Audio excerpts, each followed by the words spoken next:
everybody, welcome to I for Education, Learn with India's first happy learning ecosystem. Yes, അപ്പോൾ ഇന്ന് നമ്മളൊരു പുതിയ topic discuss ചെയ്യാൻ പോവുകയാണ്. അതിനു മുൻപ് പറയാനുള്ള കാര്യം എന്ന് വെച്ചാൽ നമ്മുടെ നിങ്ങൾക്ക് ഫ്രീ ആയിട്ട് ഗൈഡൻസ് ഗ്രൂപ്പിൽ നമ്മുടെ ഐഫറിന്റെ ഗൈഡൻസ് ഗ്രൂപ്പിൽ ജോയിൻ ചെയ്യാം. പേപ്പർ 1-നും പേപ്പർ 2-നും ജോയിൻ ചെയ്യാം. അതിനുവേണ്ടിയുള്ള QR കോഡാണ് നമ്മൾ ഇവിടെ പ്രൊവൈഡ് ചെയ്തിരിക്കുന്നത്. യെസ്, അപ്പൊ നമുക്ക് ഒട്ടും ലേറ്റ് ആകാതെ തന്നെ ടോപ്പിക്കിലേക്ക് കിടക്കാം. And we are going to discuss about nucleic acids. Okay, അപ്പൊ നമ്മൾ ന്യൂക്ലിക് ആസിഡ്സിനെ കുറിച്ചിട്ടാണ് ഡിസ്കസ് ചെയ്യാൻ പോകുന്നത്. യെസ്, അപ്പം നിങ്ങൾക്കറിയാം എന്താണ് ന്യൂക്ലിക് ആസിഡ്സ് എന്നല്ലേ? എന്താണ് ന്യൂക്ലിക് ആസിഡ്സ്? ന്യൂക്ലിക് ആസിഡ്സ് എന്ന് പറഞ്ഞാൽ നമ്മുടെ ന്യൂക്ലിയോടൈഡ്സിന്റെ പോളിമേഴ്സ് ആണ് ന്യൂക്ലിക് ആസിഡ് എന്ന് പറയുന്നത്. രണ്ട് ടൈപ്പ് ഓഫ് ന്യൂക്ലിക് ആസിഡ്സ് ആണുള്ളത്, ഡിയോക്സി റൈബോ ന്യൂക്ലിക് ആസിഡും റൈബോ ന്യൂക്ലിക് ആസിഡും. അതിനെ നമ്മൾ എങ്ങനെയാ ഷോർട്ട് ആയിട്ട് റെപ്രസെന്റ് ചെയ്യുക? ഡിയോക്സി റൈബോ ന്യൂക്ലിക് ആസിഡിനെ നമ്മൾ DNA എന്നും റൈബോ ന്യൂക്ലിക് ആസിഡിനെ നമ്മൾ RNA എന്നും ജസ്റ്റ് നമ്മൾ എഴുതും. ഓക്കെ, അപ്പം നമ്മുടെ ന്യൂക്ലിയോടൈഡ്സ് എന്ന് പറയുന്നത് പോളിമേഴ്സ് ആണല്ലേ? എന്ന് വെച്ചാൽ എന്താണ്? കുറേ ന്യൂക്ലിയോടൈഡ്സ് കൂടി ചേർന്നിട്ടാണ് ഒരു ന്യൂക്ലിക് ആസിഡ് ഫോം ചെയ്തിരിക്കുന്നത്. ആൻഡ് ഒരു ന്യൂക്ലിയോടൈഡില് 3 കമ്പോണൻസ് ആണുള്ളത്. ഒറ്റ ന്യൂക്ലിയോടൈഡ്, അതായത് കുറേ ന്യൂക്ലിയോടൈഡ്സ്. ഓക്കെ, ഞാൻ കാണിച്ചു തരാം.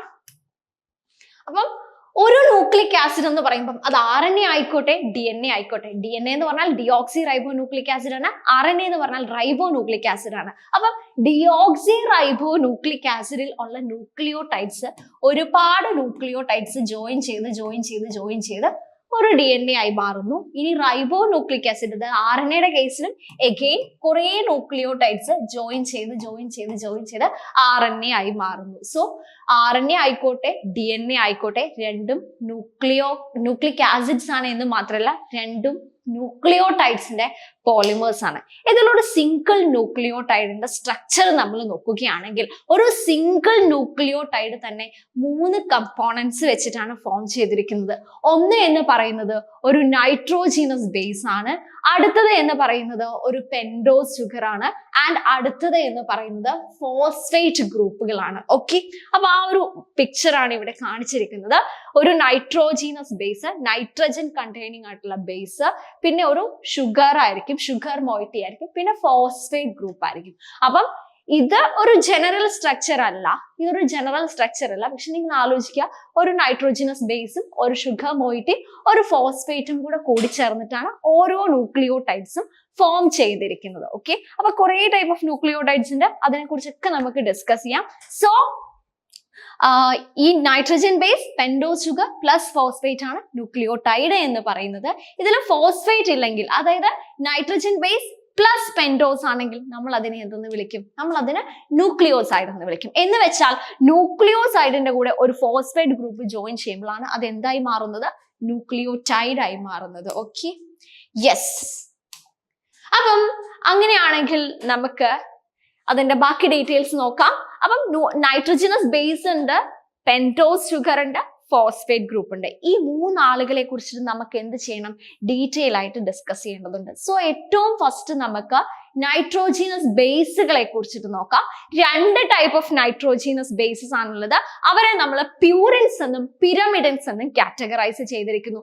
ഇതാണ് പ്യൂരിൻസിന്റെ സ്ട്രക്ചർ നിങ്ങൾക്ക് നോക്കാം. ജനറൽ സ്ട്രക്ചർ ആണ്, ഒരു ഡബിൾ റിംഗ്ഡ് സ്ട്രക്ചർ ആണ്. ഇനി പിരമിഡൻസ് എന്ന് പറഞ്ഞാൽ അതൊരു സിംഗിൾ റിംഗ്ഡ് സ്ട്രക്ചർ ആണ്. പിരമിഡിൻ ഒരു സിംഗിൾ റിംഗ്ഡ് സ്ട്രക്ചർ, പ്യൂരിൻ ഒരു ഡബിൾ റിംഗ്ഡ് സ്ട്രക്ചർ ആണ്. ഓക്കെ, അപ്പം പ്യൂരിൻസ് 2 ടൈപ്പ് ആണുള്ളത്, പിരമിഡിൻസ് 3 ടൈപ്പ് ആണുള്ളത്. പ്യൂരിൻസ് 2 ടൈപ്പ് ഓഫ് പ്യൂരിൻസ് ഏതൊക്കെയാന്ന് ചോദിച്ചിട്ടുണ്ടെങ്കിൽ അഡിനിനും ഗ്വാനിനും ആണ്. 3 ടൈപ്പ് ഓഫ് പിരമിഡിൻസ് ഏതൊക്കെയാന്ന് ചോദിച്ചിട്ടുണ്ടെങ്കിൽ സൈറ്റോസിൻ, യുറാസിൽ ആൻഡ് തൈമിൻ ആണ്. ഓക്കെ, ഇനി നിങ്ങൾക്ക് അഡിനിനെ നോക്കാം. അഡിനിന്റെ സ്ട്രക്ചർ നോക്കുകയാണെങ്കിൽ അതിന്റെ 6th പൊസിഷനിൽ നിങ്ങൾക്ക് എന്ത് കാണാൻ പറ്റും? ഒരു അമിനോ ഗ്രൂപ്പ് കാണാൻ പറ്റൂലേ? അതിനു മുൻപായിട്ട് നമുക്ക് ഇവരെ എങ്ങനെ മാർക്ക് ചെയ്യാം എന്ന് ഒരു മിനിറ്റ്. യെസ്, അപ്പം അതിനു മുൻപ് ഇവരുടെ നമ്പറിങ് ജസ്റ്റ് നമുക്ക് നോക്കാം. ഓക്കെ, അപ്പം ഇവരുടെ നമ്പറിങ് നോക്കുകയാണെങ്കിൽ നമ്പറിങ് ഇതിൽ ഓൾറെഡി കാണിച്ചിട്ടുണ്ട്. പ്യൂരിന്റെ ഫസ്റ്റ് നമ്പർ ഇവിടെ വരും 1 2 3 4 5 6 7 8 9. ഓക്കെ, 9 പൊസിഷൻസ് ആണുള്ളത്. ഇനി പിരമിഡൻസിന്റെ കേസിലാണെങ്കിൽ 6 പൊസിഷൻസ് ആണുള്ളത്. 1 2 3 4 5 6. ഓക്കെ, അതിൽ കാർബണും നൈട്രജനും ഒക്കെ മിക്സ് ആയിട്ടുള്ളതാണ്. അപ്പൊ ഒരു ഹെട്രോസൈക്ലിക് ആണ്. ഒന്നിലധികം കമ്പോണൻസ് മോളിക്യൂൾസ് ഒരു റിംഗിൽ വരികയാണെങ്കിൽ അങ്ങനെയുള്ളവരാണ് നമ്മൾ എന്തെന്ന് വിളിക്കുന്നത്? ഹെട്രോസൈക്ലിക് എന്ന് വിളിക്കുന്നത്. ഓക്കെ, അപ്പൊ നിങ്ങൾക്ക് ഇവിടെ ഹെട്രോസൈക്ലിക് സ്ട്രക്ചേഴ്സ് ആയിട്ടുള്ള പ്യൂരിനും പിരമിഡിനും കാണാൻ പറ്റും. Okay, yes. അപ്പൊ പ്യൂരിൻസിന്റെയും പിരമിഡിൻസിന്റെയും ടൈപ്പിലേക്ക് നമ്മൾ ഒന്നുകൂടെ പോവുകയാണ്. അഡിനിന്റെ സ്ട്രക്ചറിൽ ആ ജനറൽ സ്ട്രക്ചറിൽ നിന്ന് മാറി ഇതിന്റെ 6th പൊസിഷനിൽ ഒരു അമിനോ ഗ്രൂപ്പ് വന്നിരിക്കുന്നു. So adenine is known as 6 amino purine. ഇനി ഗ്വാനിന്റെ കേസ് പറയുകയാണെങ്കിൽ അതിന്റെ 6th പൊസിഷനിൽ ഒരു ഓക്സോ ഗ്രൂപ്പും 2nd പൊസിഷനിൽ ഒരു അമിനോ ഗ്രൂപ്പും വന്നിരിക്കുന്നു. So guanine is known as 6 oxo 2 amino purine. Okay, ഇനി അടുത്തത് നമുക്ക് പിരമിഡിൻസിലേക്ക് വരാം. തൈമിനെ നോക്കുകയാണെങ്കിൽ തൈമിന്റെ 5th പൊസിഷനിൽ ഒരു മീഥൈൽ ഗ്രൂപ്പും 2nd and 4th പൊസിഷനിൽ ഒരു ഓക്സോ ഗ്രൂപ്പും കാണാൻ പറ്റും. ആൻഡ് സൈറ്റോസിന്റെ കേസിൽ 2nd പൊസിഷനിലെ ഓക്സോ ഗ്രൂപ്പ്, 6th പൊസിഷനിലെ അമിനോ ഗ്രൂപ്പ് കാണാൻ പറ്റും. യുറാസിലെ 2nd പൊസിഷനിലും 4th പൊസിഷനിലും ഓക്സോ ഗ്രൂപ്പ് കാണാൻ പറ്റും. അപ്പൊ അതിനനുസരിച്ച് നമ്മൾ അവരെ ടേം ചെയ്തിരിക്കുകയാണ്. യുറാസിൽ 2,4 ഡയോക്സോ പിരമിഡിൻ ആൻഡ് സൈറ്റോസിൻ എന്ന് പറയുന്നത് 2 ഓക്സോ 6 അമിനോ പിരമിഡിൻ ആണ്. ആക്ച്വലി തൈമിൻ നോക്കുകയാണെങ്കിൽ തൈമിൻ യുറാസിലിനെ പോലെ തന്നെയാണ്, പക്ഷെ ആകെ ഒരൊറ്റ വ്യത്യാസമുള്ളൂ. 5th പൊസിഷനിൽ തൈമിൻ ഒരു എക്സ്ട്രാ മീഥൈൽ ഗ്രൂപ്പ് ഉണ്ട്. അപ്പൊ നമുക്ക് വേണ്ടി തൈമിനെ ഇങ്ങനെ വിളിക്കാം, 5 മീഥൈൽ യുറാസിൽ എന്ന് വിളിക്കാം. 5th പൊസിഷനിൽ മീഥൈൽ ഇട്ട യുറാസിലാണ് എന്തെന്ന് പറയുന്നത്? തൈമിൻ എന്ന് പറയുന്നത്. Okay, yes. അപ്പൊ ഇനി നെക്സ്റ്റ് കാര്യം പറയാനുള്ളത് DNA-യിലെയും RNA-യിലെയും ബേസസ് തമ്മിൽ ചെറിയൊരു ഡിഫറൻസ് ഉണ്ട്. ഓക്കെ, അപ്പൊ DNA-യിലെയും RNA-യിലെയും ബേസസ് തമ്മിൽ ചെറിയ ഉള്ള ആ ഒരു ഡിഫറൻസ് എന്താണെന്ന് വെച്ചാൽ പ്യൂരിൻസ് DNA-യുടെ കേസിലും RNA-യുടെ കേസിലും ഒക്കെയാണ്. അഡിനിൻ ആൻഡ് ഗ്വാനിൻ ആണ് DNA-യുടെ കേസിലും RNA-യുടെ കേസിലുമുള്ള പ്യൂരിൻ എന്ന് പറയുന്നത്. ഇനി പിരമിഡിന്റെ കേസ് പറയുകയാണെങ്കിൽ നമുക്ക് 3 പിരമിഡിൻസ് ആണുള്ളത്: cytosine, uracil and thymine. Okay, cytosine പ്യൂരിൻസിലും കാണുന്നുണ്ട്, പിരമിഡിൻസിലും കാണുന്നുണ്ട്. സൈറ്റോസിൻ പ്യൂരിൻസിലും പിരമിഡിൻസിലും കാണുന്നുണ്ട്. ആൻഡ് സൈറ്റോസിൻ പ്യൂരിൻസിലും പിരമിഡിൻസിലും കാണുന്നു. യുറാസിലിന്റെയും തൈമിന്റെയും പ്രത്യേകത എന്താണെന്ന് വെച്ചിട്ടുണ്ടെങ്കിൽ യുറാസിൽ RNA-യിൽ മാത്രം കാണുന്നു, തൈമിനിൽ കാണുന്ന ഏതാണ്? DNA-യിൽ കാണുന്നതാണ് എന്ത്? Thymine. So instead of thymine RNA-യിൽ യുറാസിൽ കാണുന്നു, അല്ലെങ്കിൽ ഇൻസ്റ്റെഡ് ഓഫ് യുറാസിൽ DNA-യിൽ തൈമിൻ കാണുന്നു. യെസ്, അപ്പം അഡിനിൻ ആൻഡ് ഗ്വാനിൻ കോമൺ ആണ്. ഇനി പിരമിഡിൻസ് 2 പിരമിഡിൻസ് ആണ്, DNA-യിലാണെങ്കിലും RNA-യിലാണ് ഉള്ളത്. അപ്പൊ DNA-യിലെ പിരമിഡിൻ എന്ന് പറയുന്നത് ഏതൊക്കെയാണ്? തൈമിനും സൈറ്റോസിനും ആണ്. RNA-യിലാണെങ്കിൽ യുറാസിലും സൈറ്റോസിനുമാണ്. Okay, yes. ഇനി അടുത്തത് അപ്പം നമ്മൾ നേരത്തെ പറഞ്ഞ പോലെ തന്നെ നമ്മുടെ ബേസസും പെൻഡോസും, അത് പെൻഡോസ് എന്ന് വെച്ചാൽ ഷുഗർ ആയിക്കോട്ടെ, ബേസസ് ആയിക്കോട്ടെ, ഹെട്രോസൈക്ലിക് ആണ്. എന്ന് വെച്ചാൽ അവരുടെ ആ റിങ്ങിനുള്ളിൽ ഒന്നിലധികം കോമ്പൗണ്ട്സ് ഉണ്ട്. കാർബണും മറ്റേതെങ്കിലും ആയിരിക്കും മെയിൻലി ഉണ്ടാവുക. കാർബണും നൈട്രജനും ഒക്കെ നമ്മൾ ഇവരുടെ റിങ്സിൽ കാണുന്നുണ്ട്. ഓക്കെ, ഇനി വേറൊരു കാര്യം പറയാനുള്ളത് എന്താണ് എന്ന് വെച്ചിട്ടുണ്ടെങ്കിൽ ഈ ഒരു സ്ട്രക്ചർ നിങ്ങൾ നോക്കുകയാണെങ്കിൽ ഒരു ബേസ്, ഒരു ഷുഗർ, ഫോസ്ഫേറ്റ്, ഇവരെല്ലാം തമ്മിൽ ലിങ്ക് ചെയ്തിരിക്കുകയാണല്ലേ അല്ലേ? അപ്പൊ ഒരു ന്യൂക്ലിയോടൈഡ് ഫോം ചെയ്യണമെങ്കിൽ ഒരു ഷുഗറും ഒരു ബേസും ഫോസ്ഫേറ്റ് ഗ്രൂപ്പും കൂടെ തമ്മിൽ അറ്റാച്ച് ചെയ്യണം. ഓക്കെ, അപ്പൊ ഒരു ഷുഗർ ഒരു നൈട്രജൻ ബേസുമായിട്ട് ലിങ്ക് ചെയ്തിട്ടുണ്ടെങ്കിൽ നമ്മൾ അവരെ എന്തെന്ന് വിളിക്കും? ന്യൂക്ലിയോസൈഡ് എന്ന് വിളിക്കും. അവർ ഏത് പൊസിഷൻ വെച്ചിട്ടാ ലിങ്ക് ചെയ്യുക? ഷുഗറിന്റെ ഒന്നാമത്തെ കാർബൺ C1, ഷുഗറിന്റെ ഒന്നാമത്തെ കാർബൺ പ്യൂരിനുമായിട്ടോ പിരമിഡിനുമായിട്ടോ ജോയിൻ ചെയ്യുന്നു. പിരമിഡിനുമായിട്ടാണ് അവർ ജോയിൻ ചെയ്യുന്നതെങ്കിൽ പിരമിഡിന്റെ ഒന്നാമത്തെ പൊസിഷനിൽ തന്നെ ആയിരിക്കും ജോയിനിങ് എന്ന് പറയുന്നത്. ഇനി അത് നമ്മുടെ പ്യൂരിൻ ആണെങ്കിൽ പ്യൂരിന്റെ 9th നൈട്രജനുമായിട്ടായിരിക്കും ഈ first carbon of sugar join ചെയ്യുക. ഓക്കെ, അപ്പൊ ക്ലിയർ ആയല്ലോ?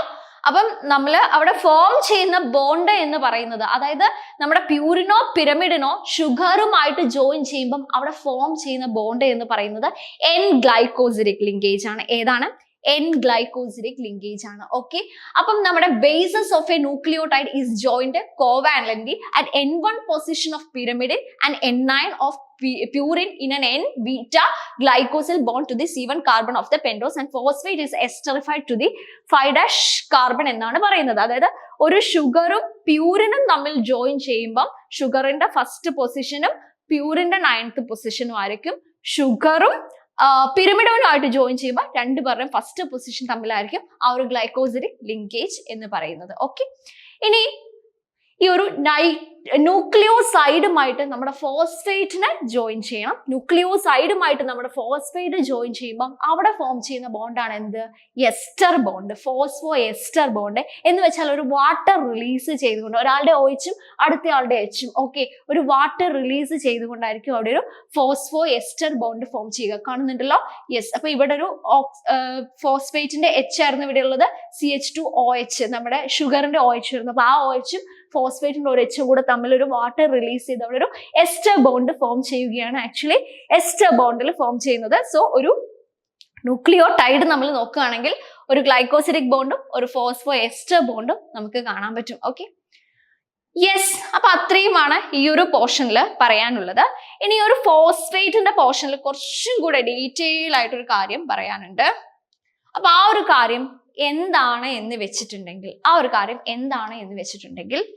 ഇപ്പം ഒരു ന്യൂക്ലിയോടൈഡ് ഫോം ചെയ്യുമ്പോൾ നമ്മൾ ADP എന്ന് പറയാറുണ്ട്, സംടൈംസ് AMP എന്ന് പറയാറുണ്ട്, സംടൈംസ് ATP എന്ന് പറയാറുണ്ട്. എന്താ ഡിഫറൻസ്? ഒരു അഡിനോസിൻ മോണോഫോസ്ഫേറ്റ്, അഡിനിനും ആ ഒരു ന്യൂക്ലിയോടൈഡില് അല്ലെങ്കിൽ ആ ഒരു മോണോഫോസ്ഫേറ്റില് ഒരൊറ്റ ഫോസ്ഫേറ്റ്, ഇവിടെ 3 ഫോസ്ഫേറ്റ് നിങ്ങൾക്ക് കാണാൻ പറ്റുന്നില്ലേ? ഈ ഒരു ന്യൂക്ലിയോടൈഡില് ആൽഫ ബീറ്റ ഗാമ 3 ഫോസ്ഫേറ്റ് കാണാൻ പറ്റും. ഈ 2 ഫോസ്ഫേറ്റ് ഇല്ല, ഒറ്റ ഫോസ്ഫേറ്റ് ഉള്ളെങ്കിൽ അതെന്താണ്? അതൊരു ന്യൂക്ലിയോടൈഡ് മോണോഫോസ്ഫേറ്റ് ആണ്. അപ്പൊ അഡിനിന്റെ കേസിലാണെങ്കിൽ നമ്മൾ AMP എന്ന് വിളിക്കും. ഓക്കെ, ഇനി ഈ ഫോസ്ഫേറ്റ് ഇല്ല, 2 ഫോസ്ഫേറ്റ് ആണ് ഇവിടെ ഉള്ളെങ്കിൽ നമ്മൾ ADP അല്ലെങ്കിൽ NDP, ന്യൂക്ലിയോടൈഡ് ഡൈഫോസ്ഫേറ്റ് എന്ന് വിളിക്കും. ഓക്കെ, ഇനി 3 ഉള്ളപ്പോഴാണ് നമ്മൾ ട്രൈഫോസ്ഫേറ്റ് എന്ന് വിളിക്കുന്നത്, ATP എന്ന് വിളിക്കുന്നത്. ഓക്കെ, ഈ 2 ഫോസ്ഫേറ്റുകളുടെയും ഇടയിലുള്ള ഇത് എസ്റ്റർ ബോണ്ട്, ഈ 2 ബോണ്ടുകളെയാണ് നമ്മൾ ഫോസ്ഫോ അൺഹൈഡ്രേറ്റ് ബോണ്ട് എന്ന് പറയുന്നത്. ഓക്കെ, അപ്പൊ അതനുസരിച്ച് അഡിനിനും ഗ്വാനിനും സൈറ്റോസിനും തൈമിനും യുറാസിലും എല്ലാവർക്കും എന്തുണ്ട്? NMPയും NDPയും NTPയും ഉണ്ട് എന്ന കാര്യം കൂടെ ആലോചിക്കുക. ഓക്കെ, ഇനി അവരുടെ ഒരു ലിസ്റ്റ് ആണ് ഇതിൽ കാണിച്ചിരിക്കുന്നത്. Nucleotide and nucleic acid nomenclature, nucleoside nucleotide ഓരോരുത്തരെയും നമ്മൾ വിളിക്കുന്ന പേര്. അപ്പൊ അഡിനിന്റെ ന്യൂക്ലിയോസൈഡ് ആണെങ്കിൽ അഡിനോസിൻ, ന്യൂക്ലിയോടൈഡ് ആണെങ്കിൽ അഡിനിലേറ്റ്, അങ്ങനെ ഓരോരുത്തരെയും വിളിക്കുന്ന പേരിന്റെ ഒരു ലിസ്റ്റ് ആണ് ഇതിൽ കാണിച്ചിരിക്കുന്നത്. ഓക്കെ, ഇനി എനിക്ക് എസ്റ്റർ ബോണ്ടിനെ കുറിച്ചിട്ടൊരു കാര്യം നിങ്ങളുടെ അടുത്ത് പറയാനുണ്ട്. അപ്പം യെസ്, അപ്പം നമ്മൾ കണ്ടു ഒരു ഷുഗർ ഉണ്ട്,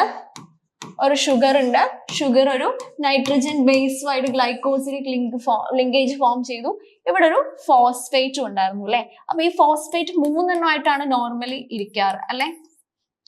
ഇവിടെ ഫോസ്ഫോ എസ്റ്റർ ബോണ്ട്, ഇത് രണ്ടും ഫോസ്ഫോ അൺഹൈഡ്രേറ്റ് ബോണ്ട്. ഇങ്ങനെയാണല്ലോ നമ്മൾ ഡിസ്കസ് ചെയ്ത്. ഇതിപ്പോ ഒരു ന്യൂക്ലിയോടൈഡ്, 2 ന്യൂക്ലിയോടൈഡുകൾ തമ്മിൽ ജോയിൻ ചെയ്യുമ്പോഴല്ലേ ഡൈ ന്യൂക്ലിയോടൈഡ് ആവുക. 3 ന്യൂക്ലിയോടൈഡ് ജോയിൻ ചെയ്താൽ ട്രൈ ന്യൂക്ലിയോടൈഡ്, അങ്ങനെ കുറെ ന്യൂക്ലിയോടൈഡ് ജോയിൻ ചെയ്താൽ പോളി ന്യൂക്ലിയോടൈഡ്, അതായത് നമ്മുടെ DNA ഒരു സ്ട്രാൻഡ് ഫോം ചെയ്യും അല്ലെ? അങ്ങനെയല്ലേ? യെസ്. അങ്ങനെയാണെങ്കിൽ സി ഇവിടെ ഇതേപോലെ തന്നെ വേറൊരു ഷുഗർ ഉണ്ട്, ഒരു നൈട്രജൻ ഉണ്ട്. അപ്പൊ ഈ ഷുഗർ വേറൊരു ഫോസ്ഫേറ്റ് ആയിട്ട് ഇവിടെ ഫോസ്ഫോ എസ്റ്റർ ബോണ്ട് ഫോം ചെയ്തിട്ടുണ്ടാവും. ഇവര് തമ്മിൽ ലിങ്ക് ചെയ്യേണ്ടേ, 2 ന്യൂക്ലിയോടൈഡുകൾ തമ്മിൽ ലിങ്ക് ചെയ്യുന്നില്ലേ? അതിന് ഒരാളുടെ, അപ്പൊ ഈ ഫോസ്ഫേറ്റിന്റെ 5' പൊസിഷൻ ആണ്, കാരണം 5th കാർബണിലേക്കാണ് ഈ ഫോസ്ഫേറ്റ് പോയിട്ട് ജോയിൻ ചെയ്തിരിക്കുന്നത് ഫോസ്ഫോ എസ്റ്റർ ബോണ്ടിന്റെ സമയത്ത്. ഓക്കെ, ഇനി ഈ ഷുഗറിന്റെ 3' എൻഡും ഈ ഫോസ്ഫേറ്റിന്റെ 5' പൊസിഷനും തമ്മിലാണ് next phospho ester bond form ചെയ്യുന്നത്. ഓക്കെ, അപ്പൊ 2 ന്യൂക്ലിയോടൈഡ്സിന്റെ ഇടയിൽ ഫോം ചെയ്യുന്ന ബോണ്ട് ഒരു 5' 3' ഫോസ്ഫോ എസ്റ്റർ ബോണ്ട് ആണ്. അപ്പൊ 2 ന്യൂക്ലിയോടൈഡ്സിനെ നമ്മൾ നോക്കുകയാണെങ്കിൽ 2 ന്യൂക്ലിയോടൈഡ്സിന്റെ ഇടയിൽ ഒരു ഫോസ്ഫോ എസ്റ്റർ ബോണ്ട് ഉണ്ട്. പക്ഷെ ഇവരെ മൊത്തത്തിൽ നമ്മൾ നോക്കുകയാണെങ്കിൽ എന്ത് കാണാൻ പറ്റും? ഫോസ്ഫോഡയസ്റ്റർ ബോണ്ട് ഇവരുടെ ഇടയിൽ കാണാൻ പറ്റും. കാരണം എന്താ, ഈ ഫോസ്ഫേറ്റ് ഓൾറെഡി ഈ ഷുഗറുമായിട്ട് ഒരു ഫോസ്ഫോഎസ്റ്റർ ബോണ്ട് ഫോം ചെയ്തിരിക്കുന്നു, ഈ ഫോസ്ഫേറ്റ് ഈ ഷുഗറായിട്ട് ഒരു ഫോസ്ഫോഎസ്റ്റർ ബോണ്ട് ഫോം ചെയ്തിരിക്കുന്നു. മൊത്തത്തിൽ നോക്കുകയാണെങ്കിൽ ഫോസ്ഫോഡയസ്റ്റർ ബോണ്ട് നമുക്ക് അവിടെ കാണാൻ പറ്റും. ഓക്കെ, ഇനി നെക്സ്റ്റ് കാര്യം പറയാനുള്ളത് സെയിം കാര്യം തന്നെയാണ്. ഇപ്പൊ നമ്മുടെ ഷുഗർ ഇല്ലേ, ഷുഗർ ഫ്യൂരാനോസ് റിംഗ് എന്നാണ് നമ്മൾ പറയാറ്. അതായത് ക്ലോസ്ഡ് 5 മെമ്പേർഡ് റിംഗ് ആണ്. അപ്പൊ അവര് നമ്മൾ നോൺ പ്ലനാർ എന്നൊക്കെയാണ് വിളിക്കുന്നത്. അപ്പൊ ഇത് തന്നെയാണ് നമ്മുടെ ഷുഗറിന്റെ എന്തിന്റെ ഇത് പക്കറിങ്, എൻഡോ പക്കറിങ്ങും എക്സോ പക്കറിങ്ങും നമ്മൾ പറയില്ലേ. അപ്പൊ ഈ ഷുഗറിന്റെ പ്ലെയിൻ നോൺ പ്ലനാർ ആയതുകൊണ്ടാണ് നമ്മൾ അതിന്റെ പക്കറിങ് വെച്ചിട്ട് നമ്മൾ പറയുന്നത്. ഇതുവരെ ഫോസ്ഫേറ്റ് ഗ്രൂപ്പിന്റെ കാര്യമാണ് പറഞ്ഞിരിക്കുന്നത്. പക്ഷെ നമ്മുടെ പ്യൂറിൻസും പിരമിഡിൻസും എന്താണ്, പ്ലനാർ ആണ്. Okay, yes. ഇനി നമ്മൾ 2 ന്യൂക്ലിയോടൈഡ്സ് ജോയിൻ ചെയ്തു. അപ്പം ഡബിൾ സ്റ്റാൻഡേർഡ് ആണ് നമ്മുടെ DNA ഒക്കെ. അപ്പൊ DNA കേസിൽ ഡബിൾ സ്റ്റാൻഡേർഡ് ആണ്. അപ്പം ഡബിൾ സ്റ്റാൻഡേർഡ് ആകുമ്പം ഒരു സ്റ്റാൻഡിലെ ന്യൂക്ലിയോടൈഡ്സ് ഓപ്പോസിറ്റ് സ്റ്റാൻഡിലെ ന്യൂക്ലിയോടൈഡ്സുമായിട്ട് എന്ത് ബോണ്ടാ ഫോം ചെയ്യുന്നത്, ഹൈഡ്രജൻ ബോണ്ട് ആണല്ലേ ഫോം ചെയ്യുന്നത്. അപ്പൊ അഡിനിൻ തൈമിനുമായിട്ട് ഹൈഡ്രജൻ ബോണ്ട് ഫോം ചെയ്യും, ഗ്വാനിൻ സൈറ്റോസിനുമായിട്ട് ഹൈഡ്രജൻ ബോണ്ട് ഫോം ചെയ്യും. DNA കേസിൽ RNA ആണെങ്കിൽ അഡിനിനും യുറാസിലും ഹൈഡ്രജൻ ബോണ്ട് ഫോം ചെയ്യും, ഗ്വാനിനും സൈറ്റോസിനും ഹൈഡ്രജൻ ബോണ്ട് ഫോം ചെയ്യും. ഓക്കെ, അപ്പൊ അഡിനിനും തൈമിനും തമ്മിൽ ഡബിൾ ഹൈഡ്രജൻ ബോണ്ടാണ്, ഗ്വാനിനും സൈറ്റോസിനും തമ്മിൽ ട്രിപ്പിൾ ഹൈഡ്രജൻ ബോണ്ടാണ് ഫോം ചെയ്യുക. ഓക്കെ, അപ്പോൾ ഇങ്ങനെ ഒന്നൊന്നായിട്ട് നമ്മളൊരു DNA നോക്കുകയാണെങ്കിൽ ഇങ്ങനെ നല്ല ഹെലിക്കൽ സ്ട്രക്ചറിൽ ഇരിക്കും. അപ്പം ഒരു സെറ്റിന്റെ ഒരു കോയിൻ അടുക്കി വെച്ച പോലെ 2 ന്യൂക്ലിയോടൈഡ്സ് ഒരു സെറ്റിന്റെ താഴെ ഇങ്ങനെ ആയിട്ട് ഒരു ബേസ് സ്റ്റാക്കിംഗ് ഇന്ററാക്ഷൻ രൂപത്തിലാണ് ഇവരിയ്ക്കുന്നത്. അപ്പം അത് കൂടാണ്ട് ഇവരുടെ മോളിക്യൂൾസ് ഒരേപോലെ ഇരിക്കുന്നുണ്ട്. ഒരു കോംപ്ലിമെന്ററി ബേസ് പെയറിംഗ്, ഇവർ ഹൈഡ്രജൻ ബോണ്ട് വെച്ച് കോംപ്ലിമെന്ററി ബേസ് പെയർ ചെയ്തിരിക്കണല്ലോ. അപ്പൊ മൊത്തത്തില് ഈ ഒരു DNAയുടെ സ്ട്രക്ചർ സ്റ്റേബിൾ ആയിട്ടിരിക്കുന്നു. ഓക്കെ, അപ്പൊ ഇത്രയുമാണ് ആക്ച്വലി നമുക്ക് DNA സ്ട്രക്ചറിനെ പറ്റി പറയാനുള്ളത്. ആൻഡ് നമ്മുടെ ഗൈഡൻസ് ഗ്രൂപ്പിന്റെ കാര്യം കൂടെ ഞാൻ പറയുകയാണ്. അപ്പം നിങ്ങൾ ഗൈഡൻസ് ഗ്രൂപ്പിൽ പാർട്ട് 1 പേപ്പറിന് വേണ്ടിയിട്ടും പാർട്ട് 2 തിയറി പേപ്പറിന് വേണ്ടിയിട്ടും ഈ ഒരു QR കോഡ് സ്കാൻ ചെയ്ത് ഇതിൽ ജോയിൻ ചെയ്യുക. Okay, thank you.